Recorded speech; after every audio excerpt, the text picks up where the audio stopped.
Pemirsa, jagat hiburan memang digegerkan beberapa waktu yang lalu mengenai kabar meninggalnya selebgram sekaligus kekasih Reza Arab, Lula Lafah. Lula dimakamkan Sabtu siang di Pemakaman Umum Rawat-Rate, Jakarta Timur. Beredar informasi di dunia maya penyebab kematian Lula karena sakit jantung.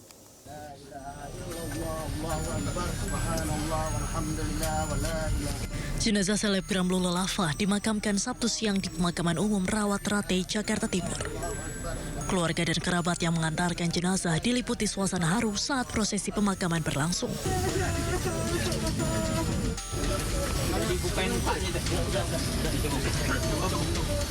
Tangis ibu Lula Lafah pecah saat jenazah masuk ke liang lahat.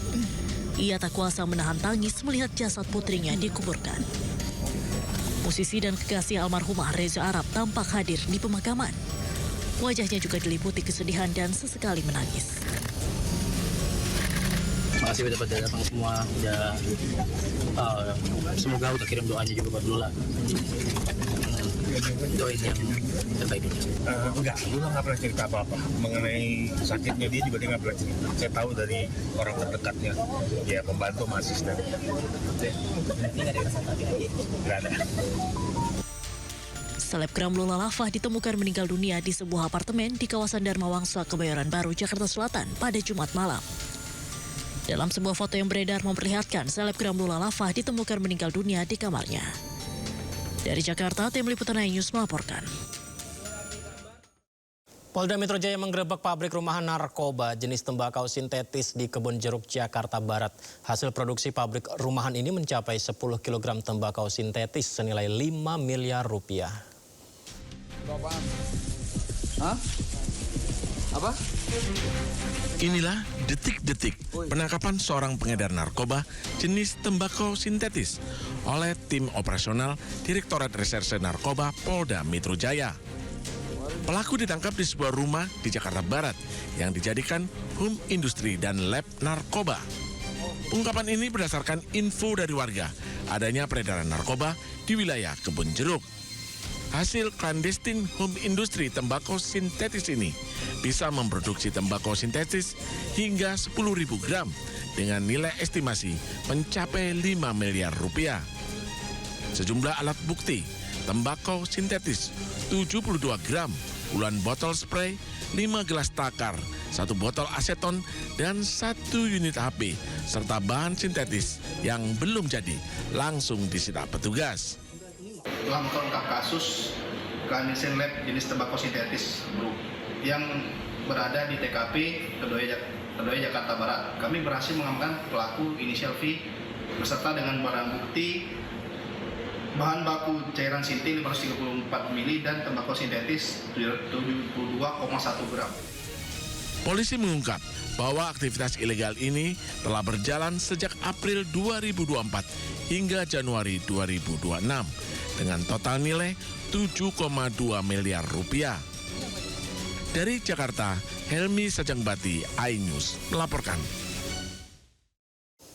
Polisi menggagalkan peredaran narkotika jenis sabu beratnya lebih dari 1 kg di Banjarsari, Solo, Jawa Tengah. Polisi menangkap 4 tersangka dalam kasus ini.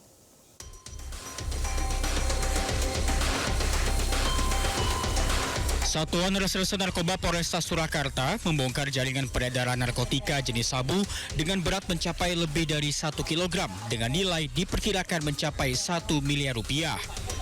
Kasus ini bermula dari informasi masyarakat terkait adanya aktivitas peredaran narkotika di wilayah Banjarsari, Solo, Jawa Tengah. Dalam pengungkapan kasus tersebut, polisi menangkap 4 tersangka di sebuah indekos di wilayah Banjarsari dan Boyolali. 4 tersangka merupakan residivis. Y dan AF adalah kakak beradik yang merupakan kurir, sementara M merupakan kakak ipar AF yang juga merupakan kurir, adapun A berperan sebagai pengguna.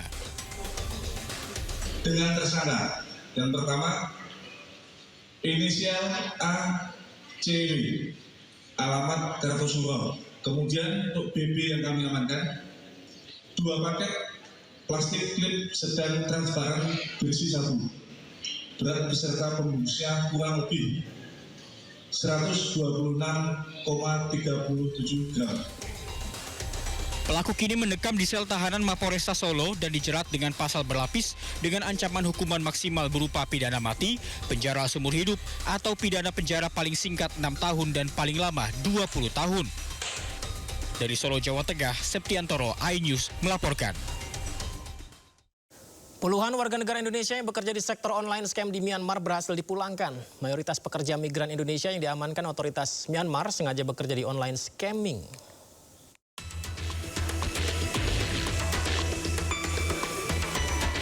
Pemerintah Indonesia melalui Kementerian Luar Negeri memulangkan 90 WNI dari Myanmar. Para WNI ini bekerja di sektor penipuan online atau online scamming. Setibanya di Bandara Internasional Soekarno-Hatta, Tangerang, Banten, WNI ini didata untuk proses penanganan dan pendampingan. Kebanyakan WNI yang dipulangkan memang sengaja ke Myanmar untuk bekerja di online scamming. Kebanyakan bekerja di online scam ya, melakukan penipuan daring dan sebagian besar dari mereka memang sengaja bekerja di tempat itu.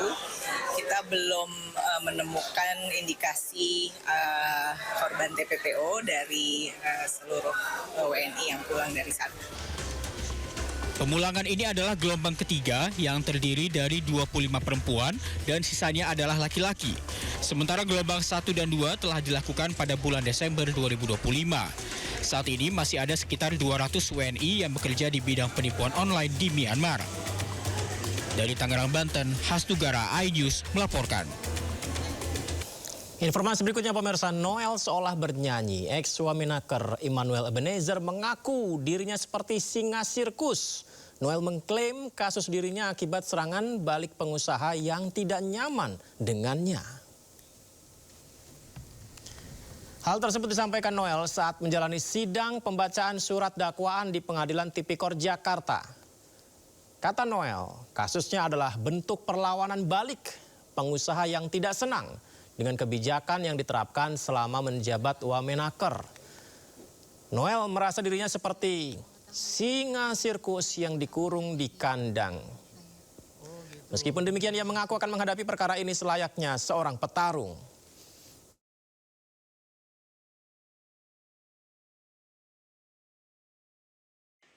Ini perlawanan balik pengusaha yang tidak nyaman dengan kebijakan saya. Jadi narasinya ya bikin aja Immanuel memeras. Kita buktikan nanti. Saya memeras pengusaha nggak? Saya mau tahu pengusaha yang mana saya peras. Karena pas banget kan. Selama ini kan saya sidak. Banyak pengusaha-pengusaha yang melakukan pemerasan terhadap buruh dan rakyat. KPK kemana? KPK kemana? Jutaan rakyat, jutaan buruh diperas oleh pengusaha kemana? Hari ini narasi yang dilakukan KPK terhadap diri saya, Immanuel memeras pengusaha. Keji, tapi ya nggak apa-apa. Saya petarung, walaupun hari ini saya seperti singa sirkus dikandangin, tapi suatu saat ya saya akan bangkit kembali. Karena saya yakin bahwa Tuhan Yesus bersama saya. Ya, kalau saya jadi Noel seolah partai tersebut hurufnya K. Itu setidaknya ya bocoran kata Noel soal partai politik yang diduga turut terlibat dalam pusaran kasus dugaan pemerasan sertifikasi K3. Parpol tersebut memiliki huruf K. Parpol apa yang di dalamnya huruf K? Sepertinya kita diajak menjawab teka-teki ini. Immanuel Ebenezer memberikan bocoran terkait parpol yang diduga turut terlibat dalam pusaran kasus dugaan pemerasan sertifikasi keselamatan dan kesehatan kerja atau K3. Noel mengungkapkan nama partai yang terlibat ada huruf K. Sementara untuk organisasi masyarakat yang terlibat dalam kasusnya bukan berbasis agama.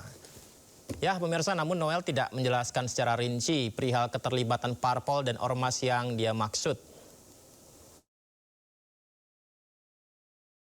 Ya, tadi kan saya udah ngasih clue-nya ya. Warnanya Bang, warna apa Bang? Warna Pak. Nanti warnanya nanti. Ya kan? Tapi kan sudah ada K-nya kan, nggak mau bilang ada partai atau enggak. Huruf K banyak Bang. Ada K-nya. Pakai K Bang. Berapa? Saya kasih tahu, ormasnya bukan ormas berbasis agama. Kedua, partainya ada K-nya. Tapi nggak ngasih tahu warnanya ya. Ya, sebelum persidangan, mantan Wamenaker Emmanuel Ebenezer alias Noel mengaku berharap dihukum mati dalam kasus yang menjeratnya. Dia mengaku berkomitmen dengan ucapannya soal koruptor harus dihukum mati. Kalau saya sih sudah berharap satu, harapan saya, hukum mati saya. Karena saya komit terhadap isu ini, terkait hukuman mati. Tapi jika tidak, hukum saya seringan-ringannya.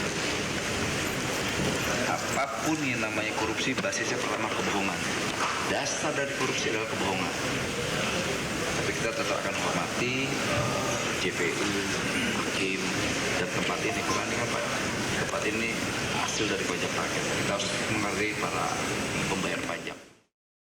Dasar dari korupsi adalah kebohongan. Yang disampaikan Noel tadi ya, menarik itu. Baik, pemirsa, informasi berikutnya ini masih tentang persidangan juga di Pengadilan Tipikor Jakarta. Nadiem Makarim yang kembali menjalani persidangan lanjutannya. Kuasa hukum Nadiem kembali melaporkan saksi sidang karena diduga menerima gratifikasi.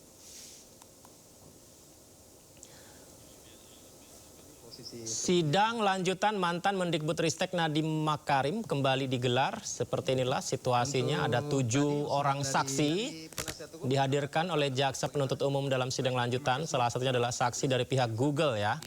Kubu Nadiem juga telah melaporkan saksi sidang kasus dugaan korupsi pengadaan laptop Chromebook ke KPK.